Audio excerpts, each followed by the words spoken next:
So hello everyone, once again welcome back in this class. यहाँ हम cover करते हैं एसएससी के most repeated words, 1 word substitution, the Hindu की वोकैबलरी और 1000 रूट वर्ड, 50 प्रैक्टिस सेट जब सब कुछ कंप्लीट हो जाएगा। तो चलिए स्टार्ट करते हैं आज की क्लास को। और आज की क्लास को स्टार्ट करने से पहले सबसे पहले देखते हैं एक idiom, that is dark horse. Dark horse का मतलब क्या होता है? What is the meaning of dark horse? This word someone who has greater abilities than he shows. इसका मतलब होता है कि एक ऐसा व्यक्ति जिसके पास जितनी एबिलिटी होती है वो दिखाता नहीं है। जैसे किसी के पास 100 पावर है लेकिन वो 100 का यूज़ ना करके केवल 50 का करता है। एक एग्जांपल लीजिए, क्लास में एक बच्चा है, पीछे बैठता है, कभी पढ़ता नहीं है, लेकिन जब रिजल्ट आता है तो वो फर्स्ट आता है। क्यों? क्योंकि वो डार्क हॉर्स है। हिंदी में बोले तो छुपा रुस्तम बोलेंगे हम, ठीक है? That is dark horse. तो स्टार्ट करते हैं आज की क्लास को। कल हम ऑलरेडी 32 तक इसको कवर कर चुके हैं। आज हम 33 वर्ड पे आ चुके हैं, दैट इज़ इंसोमेनिया। ओके, तो what is the meaning of insomnia? 1 word substitution में इंसोमेनिया मतलब होता है अनिद्रा। हिंदी में बोलते हैं अनिद्रा। The condition of being unable to sleep, यानी कि किसी को नींद नहीं आती, जिसको नींद ना आने की बीमारी हो जाए उसको हम बोलते हैं इंसोमेनिया।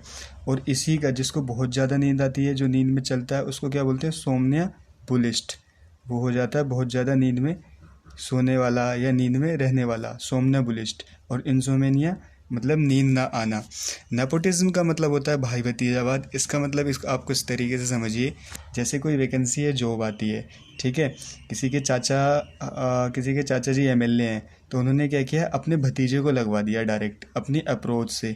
इसी को बोलते हैं भाई भतीजावाद, दैट इज़ कॉल्ड नेपोटिज्म, यानी कि अनफेयर एडवांटेज लेना किसी चीज़ का, अनफेयर एडवांटेज किसी चीज़ का ले लेना, that is called nepotism, Hindi में भाई भतीजावाद। चलिए, ठीक है।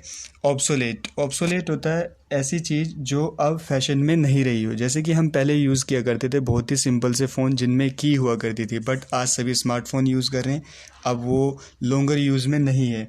क्या यूज़ में नहीं है? वो कीपैड टाइप के जो फ़ोन होते हैं वो अब यूज़ में नहीं है। क्योंकि अब उनको रिप्लेस कर दिया है फुल टच डिस्प्ले फ़ोन्स ने, ठीक है? That is called obsolete.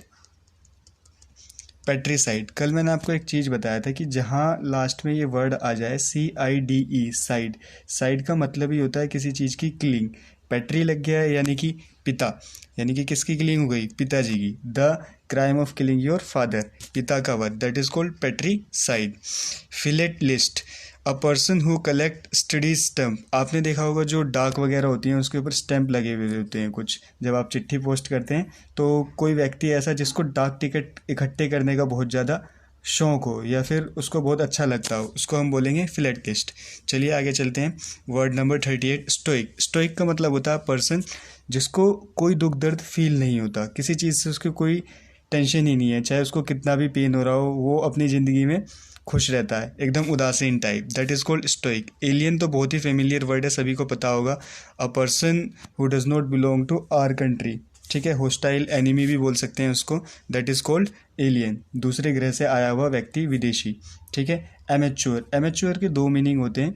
देखिए, a person who likes to take part in a sport, जो स्पोर्ट का बहुत ज़्यादा शौकीन हो या किसी भी गेम को खेल के इंजॉय लेता हो, उसको बोलते हैं एमेच्योर। लेकिन जो किसी फील्ड में बहुत ज़्यादा नया हो, बहुत ही नया हो, बिना किसी एक्सपीरियंस के, without any experience, that is also called amateur. Okay, तो चलते हैं आगे। That is amnesia. एमनेशिया की कंडीशन को आप इस तरीके से समझ सकते हैं जैसे कि भूलने की बीमारी। गजनी मूवी देखी आप लोगों ने? गजनी मूवी के अंदर क्या होता है? वो सारी चीज़ें भूल जाता है। The state of being forget everything, completely loss of memory, that is called amnesia. Okay, anarchy.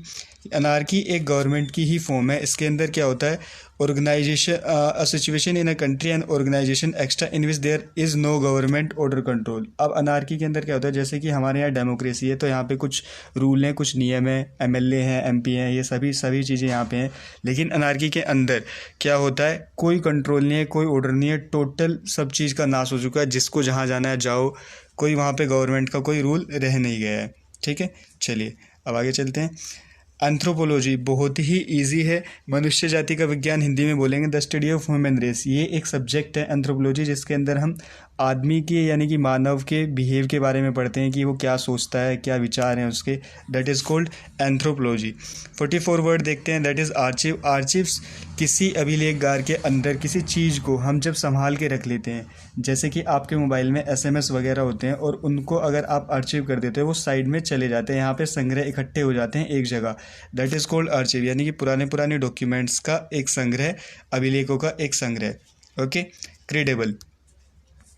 Credible का मतलब होता है एक ऐसा व्यक्ति जो बहुत ही विश्वास करने लायक हो, जिसके ऊपर आप आसानी से विश्वास कर सकते हो, जिसको आप आसानी से विश्वास कर सकते हो, that is credible. Very easy word. Effeminate. Effeminate का मतलब क्या होता है कि जो व्यक्ति नारी जैसा दिखता है या नारी जैसा बिहेव करता है तो वो मैन, लेकिन क्या करता है, बिहेव जो उसका हो जाता है वो किसकी तरह हो जाता है, फीमेल की तरह हो जाता है, उसी को बोलते हैं हम effeminate. Lack of the behaviour in man sense, man sense में वो काम ही नहीं करता है, that is called effeminate. Feminist. एक पर्सन, एक ऐसा व्यक्ति जो कि चाहता है कि जो मैन और वुमेन हो उनके सोसाइटी में इक्वल राइट हो, उनके पास इक्वल पावर हो, that is called feminist. Genocide. मैंने आपको बताया ही था लास्ट वीडियो में भी कि जेनोसाइड का मतलब जहाँ वर्ड ये साइड ऐड हो जाता है कहीं पे, अगर CID, इसका मतलब होता है किलिंग। जेन का मतलब क्या होता है, एक ग्रुप, तो किसी पर्टिकुलर ग्रुप की सारे मेंबर्स की हत्या कर देना, that is called side. Side का मतलब ही होता है टू किल। ओके। गुलिबल। ये जो वर्ड दिया हुआ है गुलिबल और रिलायबल मतलब जिसके ऊपर आप भरोसा कर सको, क्रेडिबल मतलब जिसके ऊपर आप विश्वास कर सको, और gullible easily trick because of being too trusting. इसलिए गुलिबल का मतलब होता है कि जो व्यक्ति बहुत ही आसानी से किसी के ऊपर विश्वास कर ले और उसको बेवकूफ़ बना दिया जाए, आसानी से धोखा खा जाता है वो व्यक्ति, किसी की भी बातों में आ जाता है, दैट इज़ कॉल्ड गुलिबल। और आज का लास्ट वर्ड नंबर 50, ओनेरियम। इसका मतलब होता है कि a payment made for somebody professional service, a fee paid for normally free service, यानी कि जो पेमेंट होती है। So the meaning of honorarium is that कि जो आप कोई सर्विस करते हो या आप कोई काम करते हो उसके बदले में आपको कुछ मिलती है, कोई पेमेंट मिलती है, that is salary. In the case of salary भी बोल सकते हैं आप उसको, या कोई वेजेस मिलते हैं, दैट इज़ कॉल्ड ओनेरियम। ओके। तो आज हमने इस क्लास में पूरे 50 वर्ड कवर कर लिए हैं, टोटली 50 कंप्लीट हो चुके हैं, और इसको हम वन वर्ड सब्स्टिट्यूशन के सिलसिले को 500 तक लेके जाएंगे।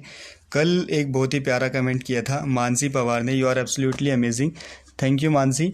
और कमेंट पढ़ के काफ़ी अच्छा लगा आपका। विजुअलाइजेशन करते हैं और इनको बहुत ही अच्छा लगता है, सब चीज़ समझ में आती हैं। अगर आप किसी भी तरह का कोई चेंज चाहते हैं कि भाई इस क्लास में ऐसी चीज़ होनी चाहिए, थोड़ा सा चेंज चाहते हैं, तो आप नीचे कमेंट करके बता सकते हैं। ओके। तो मिलते हैं आपसे अब नेक्स्ट सेशन में। जय हिंद, थैंक यू।